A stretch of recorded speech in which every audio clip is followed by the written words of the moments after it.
lived in the shadows of giants, tens of thousands of workers whose names never appeared in any royal scroll. Their homes were buried, their stories silenced, and their sacrifices erased. But the desert never forgets. And now, after thousands of years, the truth about the pyramid builders is crawling back into the light. And it's nothing like the stories you were told. For generations, the world clung to a simple story. The pyramids were built by slaves, dragged from their homes and forced to work until they collapsed in the sand. It's a clean narrative, easy to repeat, easy to believe. But the evidence says otherwise. When archaeologists uncovered the workers' village near Giza, nothing matched the slave legend.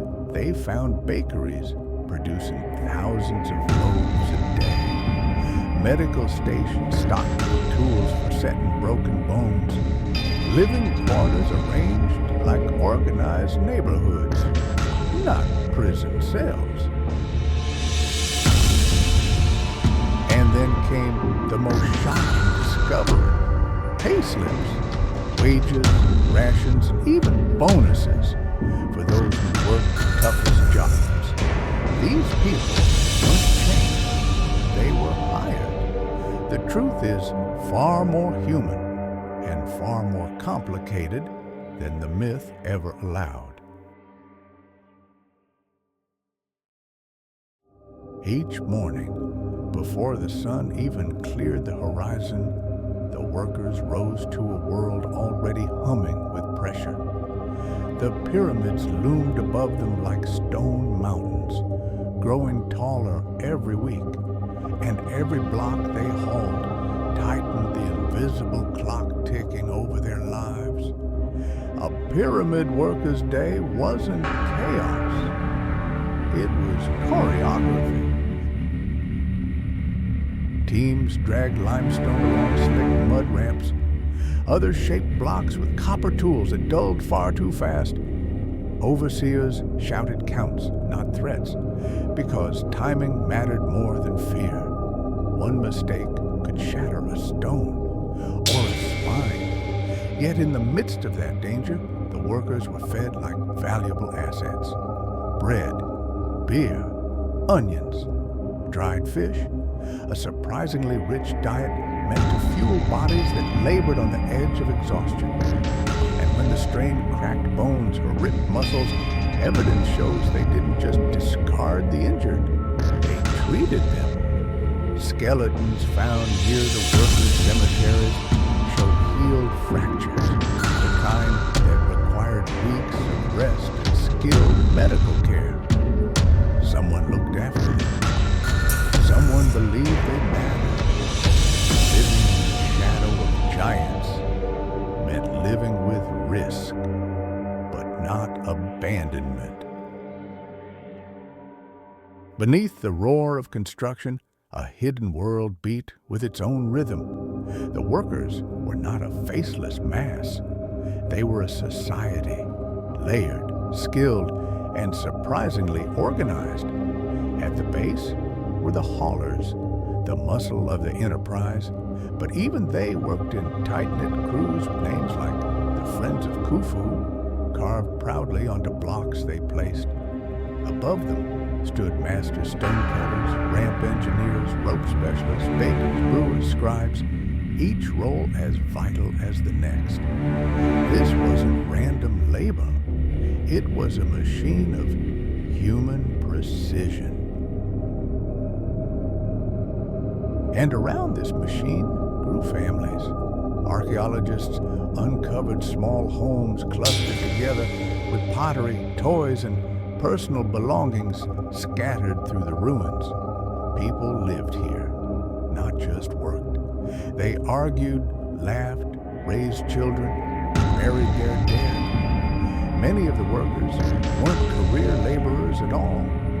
Some were farmers, recruited during the Nile's flood season.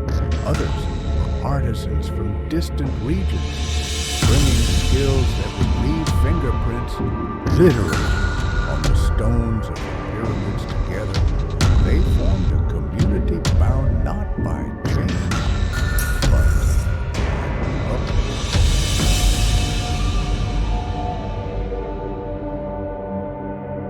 If you stood inside the workers' village at Giza, you wouldn't see chaos or misery.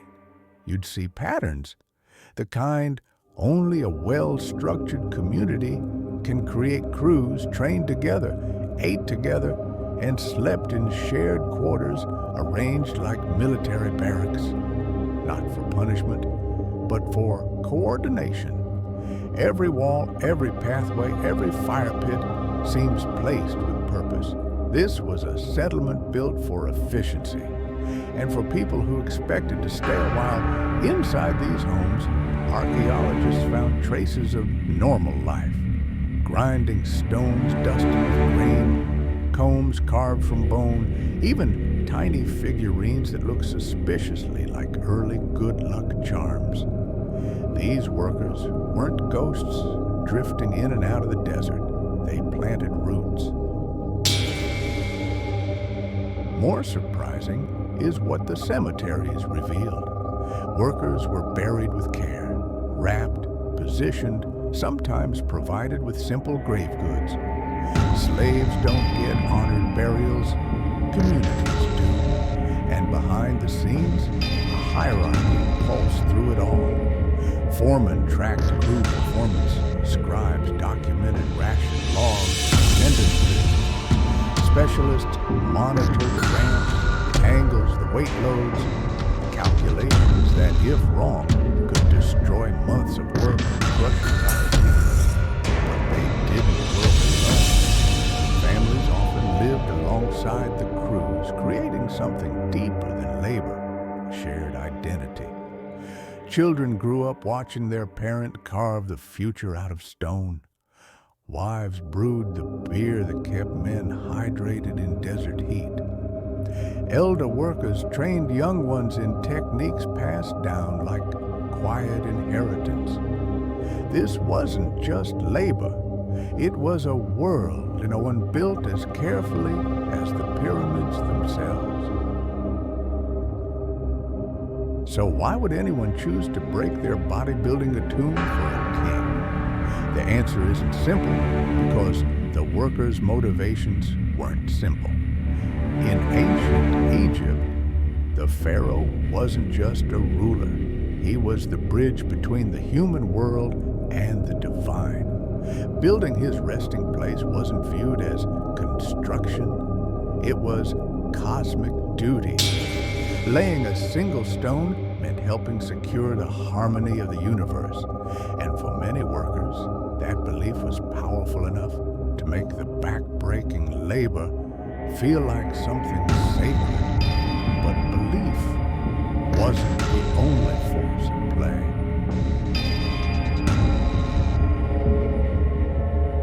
The workers earned steady rations when the Nile flood left their farms underwater. They received housing close to the site, protection, and in some cases, status. Crew leaders were remembered in inscriptions. Skilled artisans signed their work. Even common laborers earned a kind of prestige.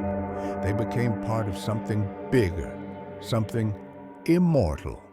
For some, that honor mattered more than any wage. For others, the rewards were more practical. Food, shelter, and security in a land where those were never guaranteed. But the greatest reward was one they never fully saw: legacy. They built monuments meant to outlive empires. And they did. Yet the world forgot their names, even as their fingerprints still cling to the stones. To understand why tens of thousands of people would devote years of their lives to raising a stone giant, you have to step into their world. A world where the invisible mattered more than the visible. For these workers, the pharaoh wasn't just a man. He was the axis of existence. If he thrived, Egypt thrived. If his journey into the afterlife went wrong, the balance of the universe cracked. So each worker lifting a block wasn't just building a tomb, they were securing eternity. To them that carried a weight deeper than any stone, but they weren't driven by faith alone. The records show that pyramid crews were given rations others could only dream of: rich bread, fresh meat, steady supplies of beer. These weren't perks, they were rewards, a silent promise those who served the king would never go hungry. Skilled artisans earned even more: respect. Some chiseled their names into hidden corners of the pyramid casing, not defiance, pride. A quiet whisper carved into a monument meant to outlast the sky. And for farmers recruited during the flood season, the motivation was survival. When their fields drowned under the rising Nile, the pyramid site became lifeline and employer. It paid, it fed, it sheltered. But the most haunting motivation is one hidden between the lines: immortality. When a pyramid rose, it wasn't just the pharaoh who became eternal. The workers believed they were binding themselves to a story that would never die. And in a way, they were right. Even if history tried to erase them, they gave everything for a monument that would stand through war, famine, and time itself. But the world remembered the king and forgot the hands that built his eternity. Standing before the Great Pyramid today, it's easy to be hypnotized by its scale, the perfect angles, the towering height, the impossible precision. But the real story isn't just in the stones. It's in the people crushed beneath the weight of making them.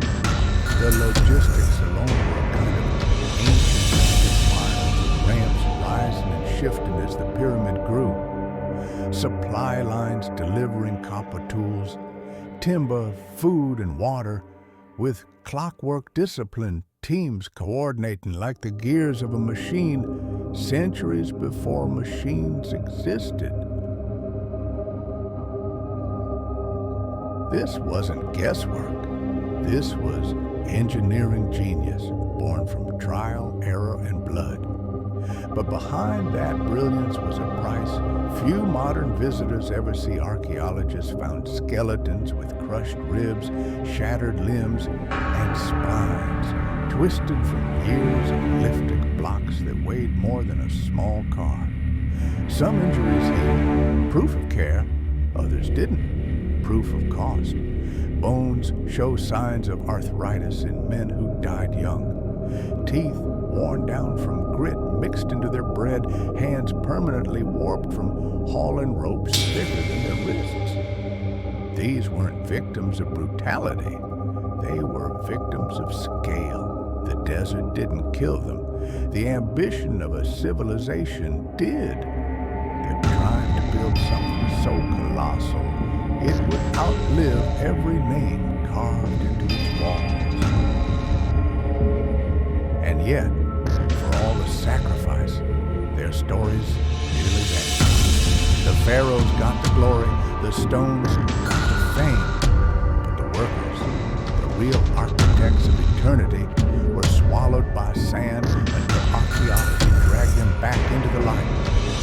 The pyramids are not just monuments of stone, they're monuments of flesh, ambition, hope, and loss. The greatest reminder that human ingenuity always carries a human cost. And today, as millions stand in the shadow of the pyramids, they see only the pharaohs, not the hands that carved their eternity. The builders' names are lost, their stories scattered, their sacrifices buried deeper than any royal chamber. But the desert still holds secrets every year. New pits, new walls, new fragments surface. Hints of workers whose lives shape the greatest wonders on earth. Their fingerprints are still pressed into the limestone. Their carvings still whisper from hidden corners. Their villages still sleep beneath the sand, waiting to